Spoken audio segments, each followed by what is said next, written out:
In that old, empty laboratory, take a candle and some matches. When the clock tower chimes 1 in the morning, light the candle. After that, throw a pen over your shoulder. Did you hear it land?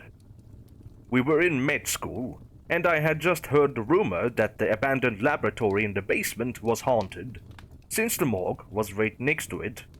And there was a whole lot of crap about all the restless spirits residing in the lab. Of course, since this was med school, nobody really believed it. It was like telling campfire stories to us. Terrifying, even heart-stopping, but fake.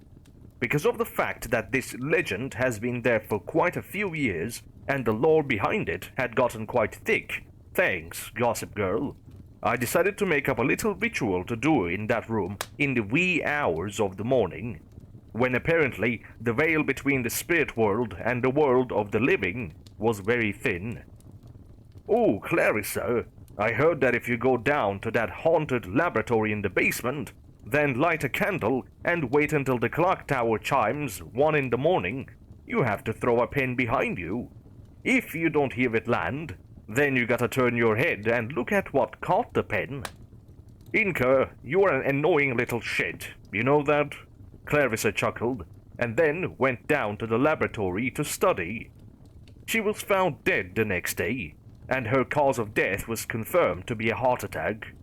She was only 22 years old.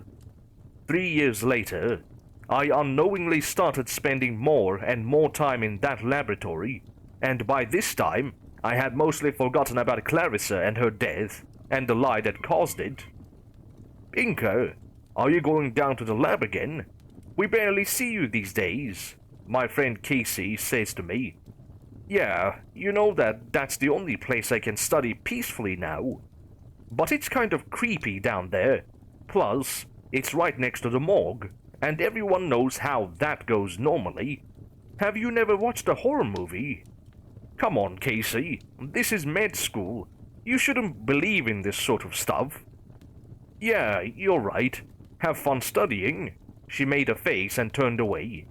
I went down to the lab and started my research, since the lights had long since broken and the school didn't allow personal electronics, like flashlights.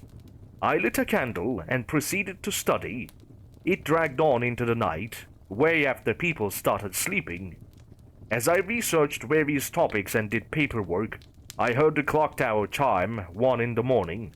The pen in my hand suddenly seemed noticeably conspicuous in my vision, and I remembered the lie that I had made, the legends, this lab, and Clarissa, who had died because I told her a lie.